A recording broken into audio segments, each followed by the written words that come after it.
Pemuda ini benar-benar banyak akal. Bahkan dia menggunakan beberapa keping papan busa yang tidak terpakai untuk membuat kendaraan amfibi roda 3. Tidak hanya di darat secepat kilat. Setelah masuk ke air, cukup bertransformasi sedikit, dia bisa menjadi sebuah perahu cepat.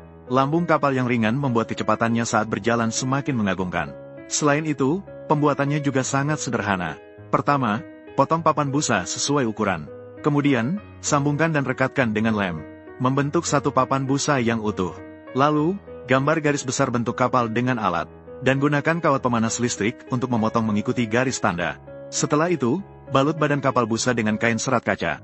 Ini tidak hanya memperkuat kekuatan struktur secara keseluruhan, juga memiliki efek tahan air yang baik. Tambahkan 2 papan kayu di sisi kapal sebagai sayap kecil. Ini juga sangat meningkatkan kestabilan saat berjalan. Setelah kain serat kaca mengeras, kemudian buatlah lekukan di tengah lambung kapal terlebih dahulu. Pasang sebuah papan kayu di bagian celah tersebut.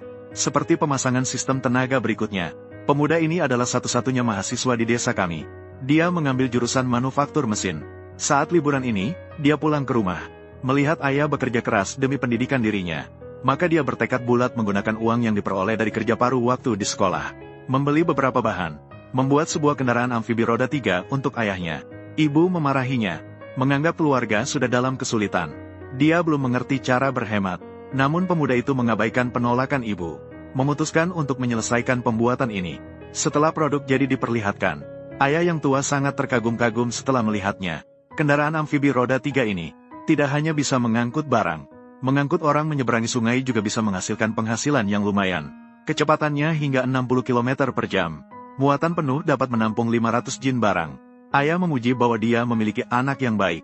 Menganggap kuliah di universitas tidak sia-sia. Setelah memasang baling-baling dan perangkat tenaga, bagian yang berfungsi di atas air pun selesai dibuat. Namun sebagai kendaraan amfibi roda 3, tantangan sebenarnya baru saja dimulai. Karena tidak ada kendaraan roda 3 yang cocok, pemuda itu terpaksa menggunakan sepeda untuk dimodifikasi. Dia membongkar sepeda itu, hanya menyisakan 2 roda dan rangka, kemudian memodifikasinya untuk memenuhi kebutuhannya.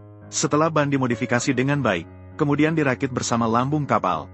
Sementara itu menghubungkan rantai dan mengamankan motor penggerak. Namun bagaimana membuat ban bisa dilipat dan dibuka? Justru itu adalah kunci agar dapat beroperasi dengan lancar di darat dan di air. Pembuatan seperti ini terlihat sederhana. Sebenarnya sama sekali tidak mudah. Saat ini sedang mengikuti cara yang sama. Memasang roda di kedua sisi dengan tepat. Kemudian menggunakan cara silang. Memasang 2 batang hidrolik dengan kencang. Setelah memastikan posisi dan mengatur sudut dengan baik, lalu mengikatnya dengan kain serat kaca. Selanjutnya memasang rangka kendaraan di posisi tengah, dan menghubungkan semua komponen, untuk memastikan keandalan dan daya tahan saat digunakan.